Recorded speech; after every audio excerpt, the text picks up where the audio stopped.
Good afternoon. How is everyone today? My name is Jackie Murray. I teach K through 8 technology. I work with teachers on integrating technology into their lesson plans, into their curriculum. I work with administrators and school districts in doing that, making sure that technology is aligned with their standards and their curriculum, helping deliver a better program for their students and their classes. I also mentor and coach teachers and classes in general. I also write for a variety of tech ed e-zones, whoever I'm working with at the moment. So I cover a lot of topics and a lot of grade levels. I see a lot of what's going on in the classroom and what teachers are struggling with, how they're trying to accommodate using technology, which they are not entirely comfortable with yet, and putting it into their classroom to make their lesson plans more effective for their students.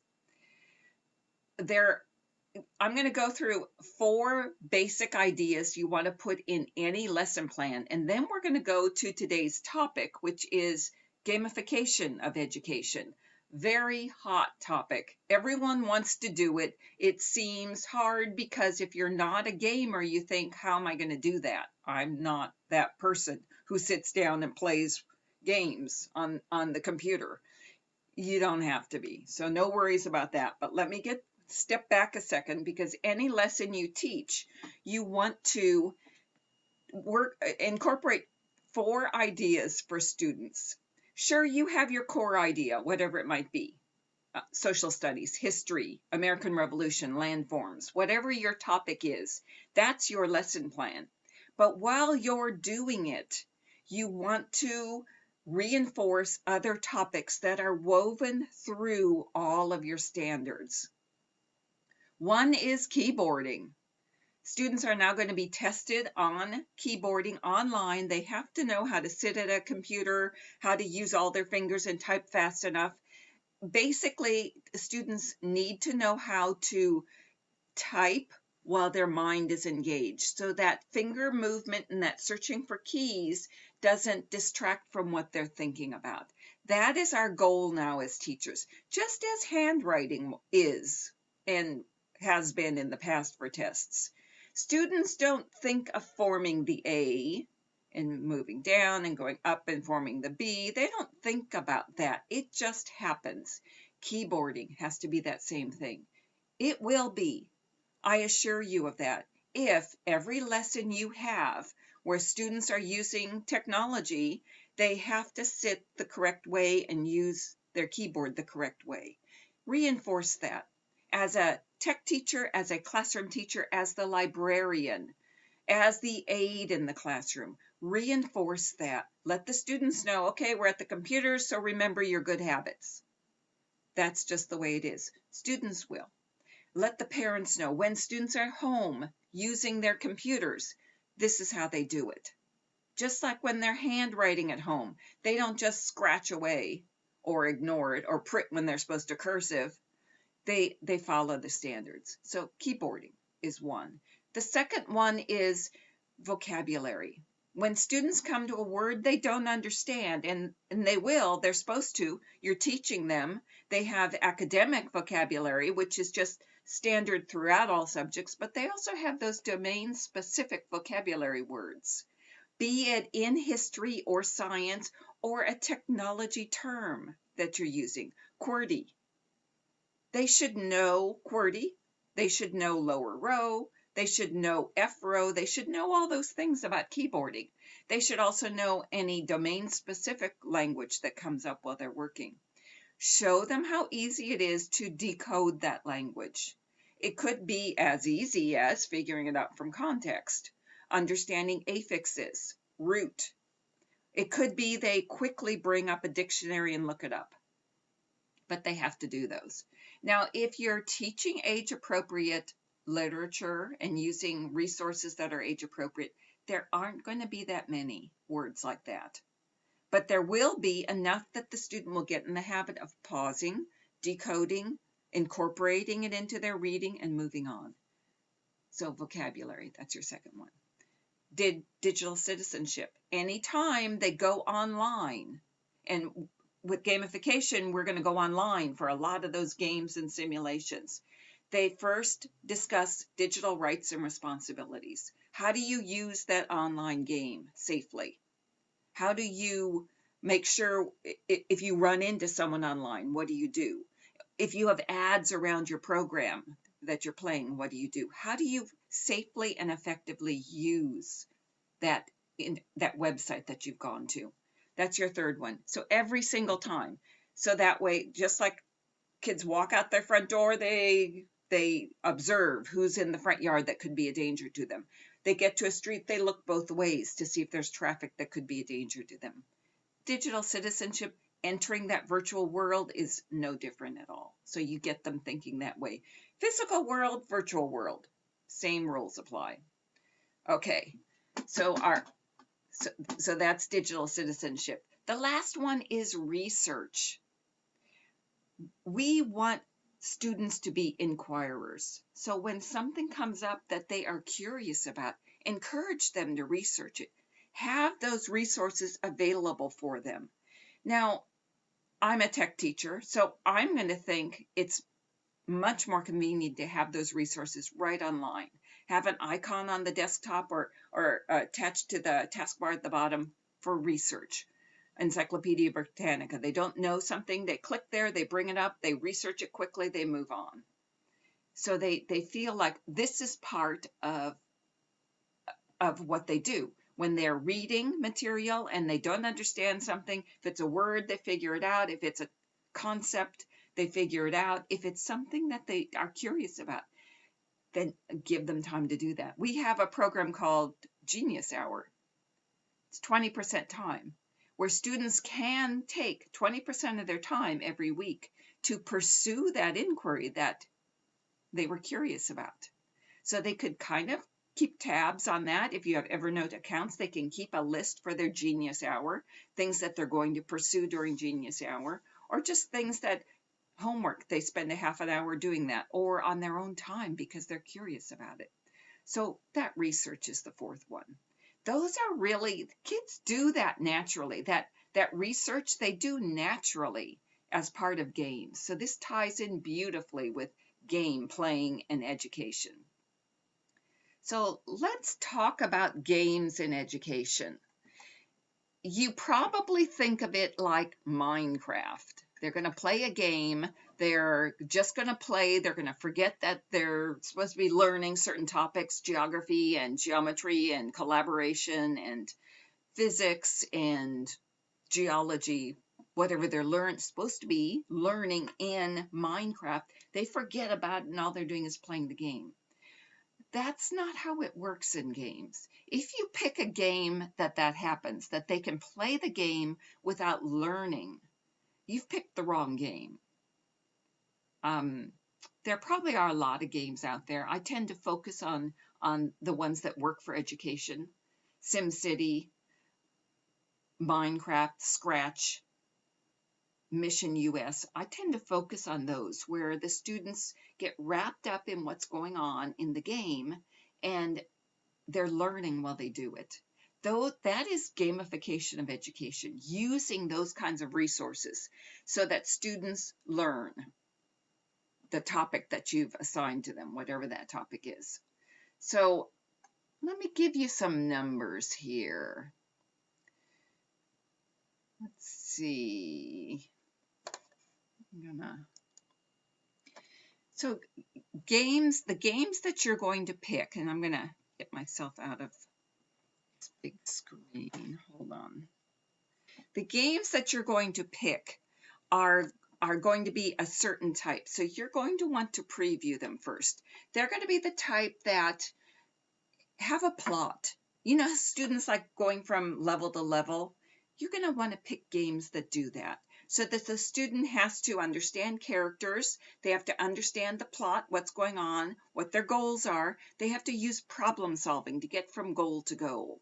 They have to understand what's going on around them to play this game effectively. Those are the games. When you think of games like Reader Rabbit or Starfall Math, where the kids are using a game environment to learn math skills or learn science skills, but they don't really have a plot or character development or that sort of story. Really, I sound like I'm talking about a story, don't I? But when they don't have those, then it is drill, but masked as a game.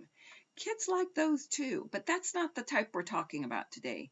We're talking about the ones where it's really a story. They're going to learn a lot about their reading skills. And I'm going to get into that later.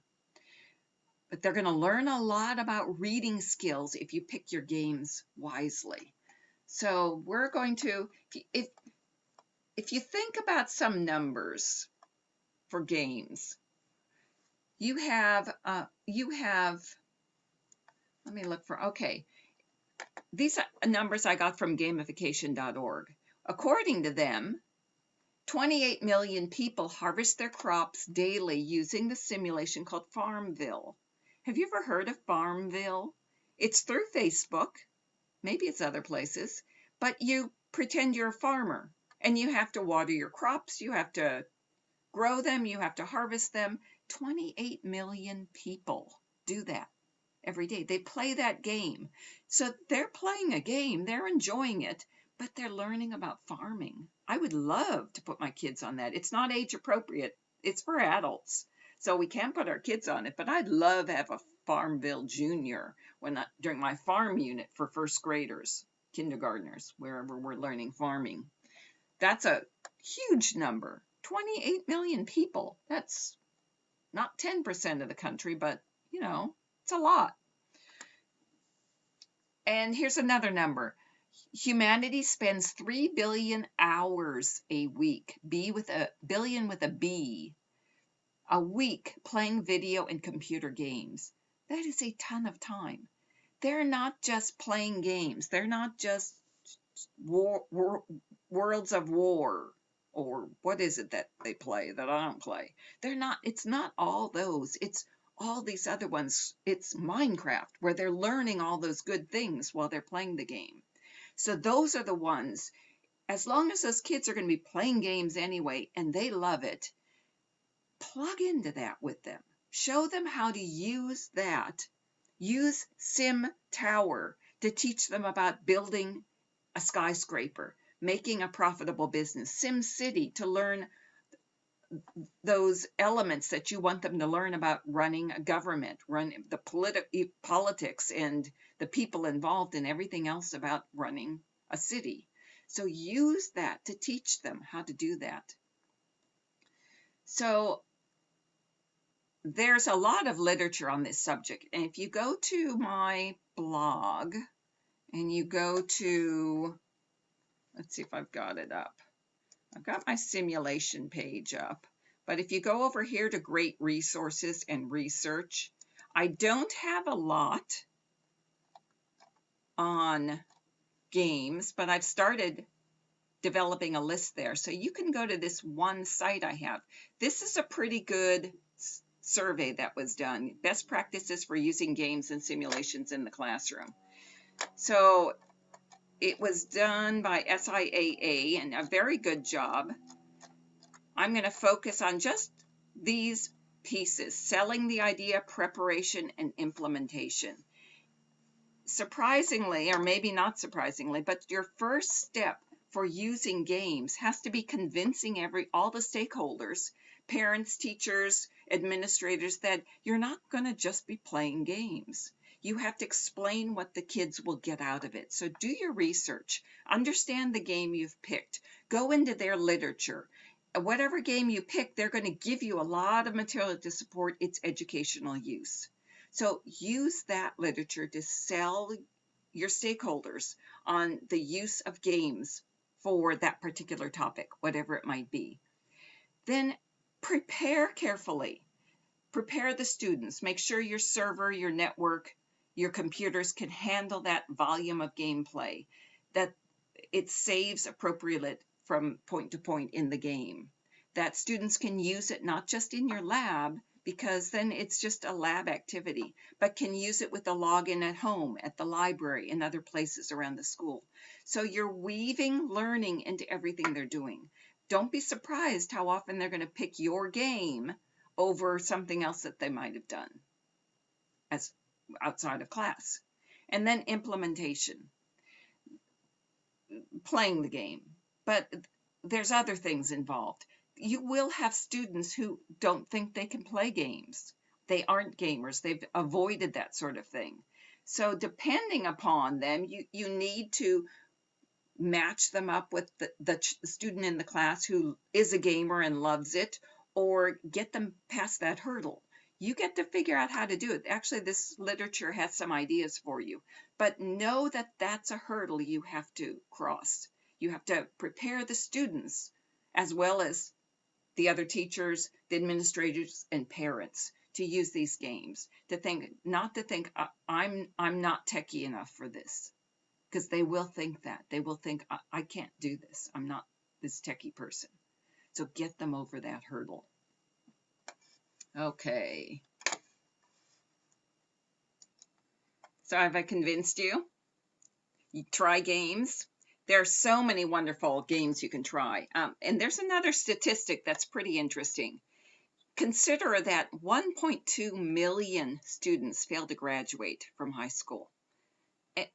That's an awful lot of kids. If we could figure out a way to engage them in their learning, the way they engage in the games with those billions of people playing games, if we could engage those students the same way they engage in their game playing and the other things they have a passion for in their life, but they think it's just not learning, it's not education. But it is. They're learning as they go through. They're learning in the other things they're doing. We just need to refocus that learning on the types of things that will serve them in their career, in their future, college, wherever they're going. So I have a very large list of games here. I'm going to show it to you. And it's under Great Website, and it's under, I have games here, but those are more of those type I mentioned where the kids just play the games to learn. It's not doing times tables, it's playing a game to learn them.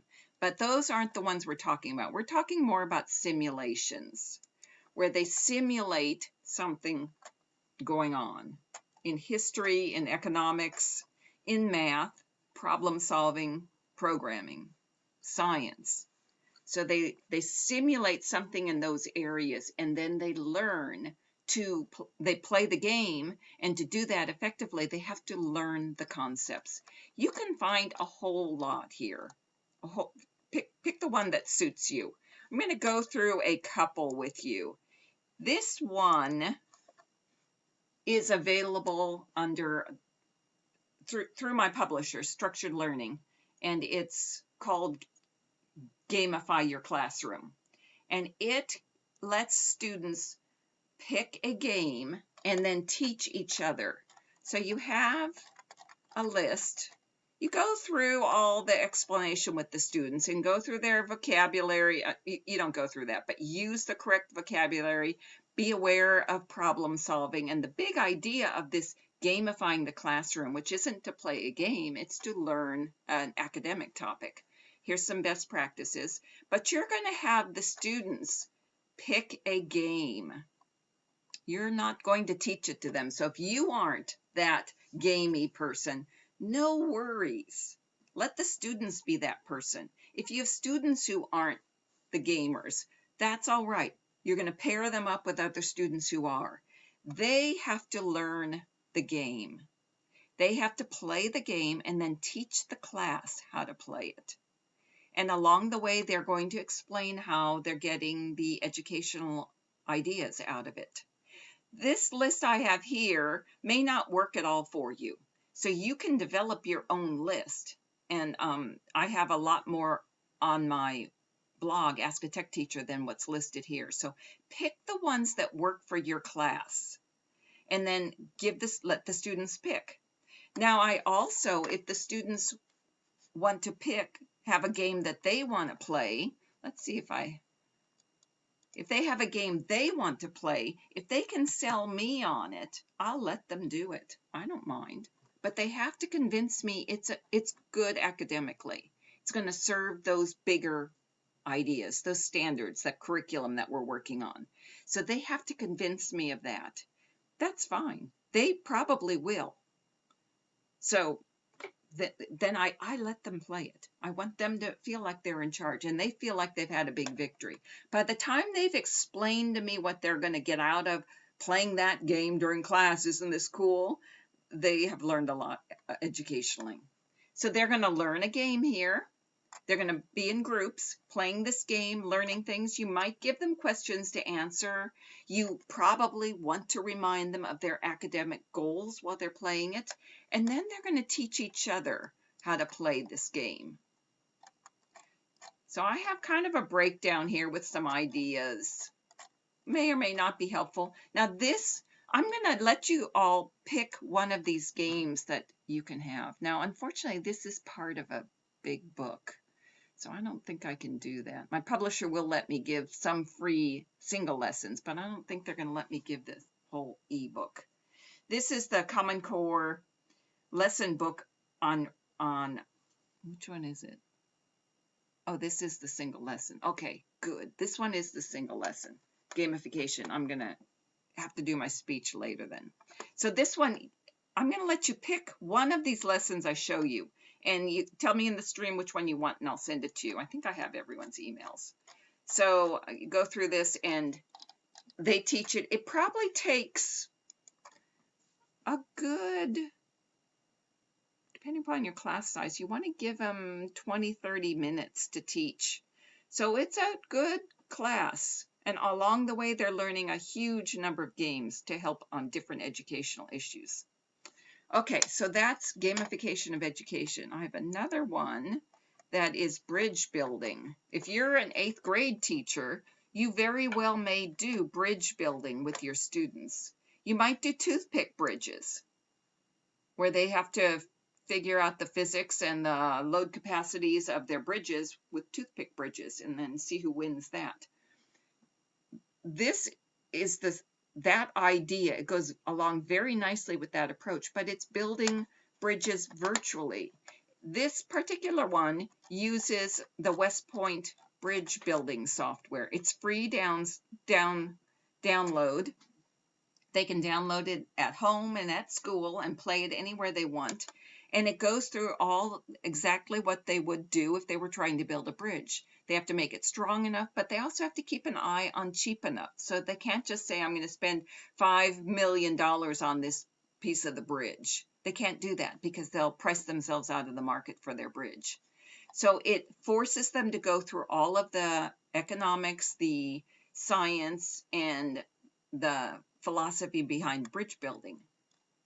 It's also a competition. So depending upon their age, they can enter the bridge that they design into a national competition and win scholarships to college.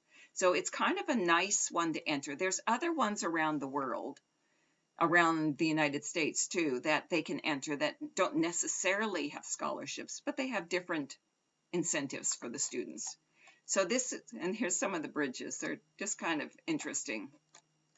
So this is a good one to use bridge building. Then they're going to learn all of those concepts that you teach about science and physics without calling it physics, because middle school kids don't think they know physics, and structures and all those things. They start structures in 1st grade, I think. So nice tie-in from there. You might even get the 1st graders involved, not in the bridge building, but understanding the structures. So this is a game, though. They're going to play a game of building a bridge. They're going to test their bridge. They're going to compete against other kids. They're going to work in teams, so they have to collaborate. They're each going to have a certain thing that they do. It's a game, but it's bridge building. It's important to note that with your games, a big part of these, let me bring this up, uses these standards. Tell me if these sound familiar. You probably already saw it on this page. I tried to be quick, but I don't think I was quick enough. Make sense of problems and persevering in solving them. If your first bridge doesn't work, you try again. Reason abstractly and quantitatively. Well, you're not really building a bridge. You have to abstractly compare the shape the bridge you're creating on your computer to the real thing, and then deal quantitatively in those numbers. Construct viable arguments and critique the reasoning of others. That's an important part of all of these when you're working on a team. And all of these game playing projects that I'm going to be talking to you about are teams. So anytime you're working on a team, you have to be able to defend your point of view and understand the reasoning and the thinking of others in your group. So you're listening to them. They might say something that informs your opinion, or you might say something to inform theirs. Model with mathematics. That's what you're doing. You're using your mathematical concepts to model that bridge or whatever you're creating. Use appropriate tools strategically. Well, in this case, we have a perfect tool for bridge building, but that tool probably won't work so well if we're talking about digging a hole in the ground, creating a starship. So use appropriate tools strategically. You want to make sure that the student understands that I'm using this tool because it does this. I'm not using Excel because I can't design with Excel. I'm going to use Scratch because I can design my bridge in Scratch. So that's a good tool. The West Point Bridge Builder is a good tool, but PowerPoint probably isn't the right tool for designing my bridge. Attend to precision. Make sure that your numbers are accurate. And the bridge building software is going to tell you right away if your numbers aren't accurate. Then you have to rework them. Look for and make use of structure. Look for and express regularity and repeated reasoning. If it worked once correctly, can you apply that to another situation as the problem solving? So you see where these are from. All of these standards come right out of Common Core, and students are going to use every one of them in their game playing. So game playing is very strong for supporting your math standards. And I'm going to get to another part of the Common Core standards that we really support with this.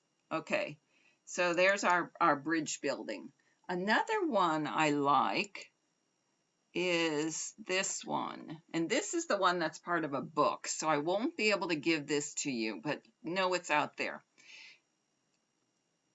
Teaching reading can be challenging. Kids often like reading, but other times there are kids who just don't like reading. So you have to come up with a way to teach them those reading skills, that paying attention to detail, that pulling the relevant evidence out of the reading material to use somewhere else to support a writing exercise. You have to teach them how to do those skills without the drudgery and that I just don't like reading sort of stuff. Games are perfect for that. You pick a game that has a plot. The games we're talking about they're just like a story put to a game. They have characters that develop and grow over time. They have a plot. Everything's nice when the game starts and it explodes, and they have problems, they have crises, they have critical issues they have to solve, they move on, the problems get worse, they get better, they tell a crisis, and that the character almost loses the game, and then they come out the other end and they won the game, but that's like the end of the book. So they've got characters, plot, setting, they've got all those things, pacing.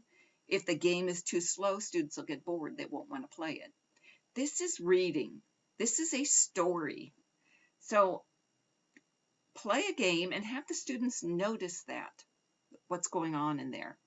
So insist that they have all of those Common Core reading standards that they would normally find by reading a book, they can also find by playing a game.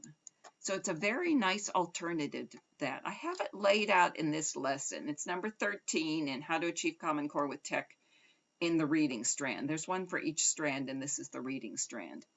So you can see In this case, I'm picking a game called Samroast. One I hope most of the kids haven't played, so they can't say, oh yeah, I know how to do that. That's good. And then just blow it off. This one I think most kids haven't played. It's a free download, and you meet the character, and you meet him when everything's nice and warm and fuzzy and safe, and then a spaceship attacks his home planet. So he has to, here I am, he has to handle it from there. The plot's developing and it thickens and it gets worse and better. And you have to play this game with Samras doing his thing. Okay, so that's the game. So you can expect all of the things you would normally expect out of the students for reading out of playing this game. You can accomplish those either by having them blog about it, create a journal, do tweets, where every time they find one, they tweet about it, and then put a hashtag, so hashtag character, Samros, developed here by whatever, hashtag plot, developed here because, hashtag evidence of whatever you're looking for evidence of, and then use your hashtags and organize them, and then the students answer all those on Twitter as they're reading, as they're playing the game. But they're going to get exactly out of this game what they would get out of reading. So it's a pretty fun one. As a nice alternative, you can do it in a week or two, even a week. It's not a real long game. So you can almost get it done in a week. You can do it with a longer game if you want. So there is, okay, so that is Samroast. There's one other that I really like. This isn't a lesson plan, and it's actually on my list. Let's see if I can bring it up on my list over here. Actually, I like a whole bunch of these, but I'm going to just bring this one up. This Mission US. And they have 3 missions now. They're very well thought out. And this is pretty typical of the good gamified websites you'll use. This one is about the American Revolution. This is about Civil War. And this is about the American Indians. This particular site has a lot of background material available for you as the teacher to make sure that the students get the topics you're talking about. But they get it by playing the game. What the materials remind the students is what they're supposed to be getting out of the game. So they have to dig deeper sometimes to say, well, I didn't see that. So dig deeper and find it. Find evidence of whatever those questions are. So this takes about 2 weeks for each game and easily played in groups of 2 or 3.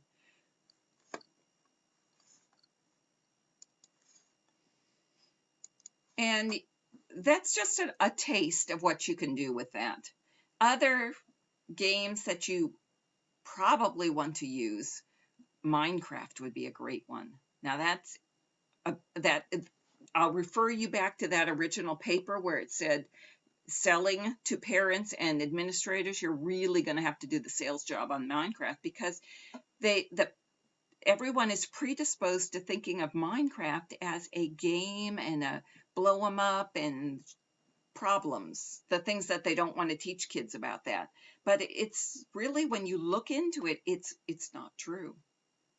So I have shocked any number of parents when they asked me about Minecraft. I said, absolutely, let your child play it. Direct him, her.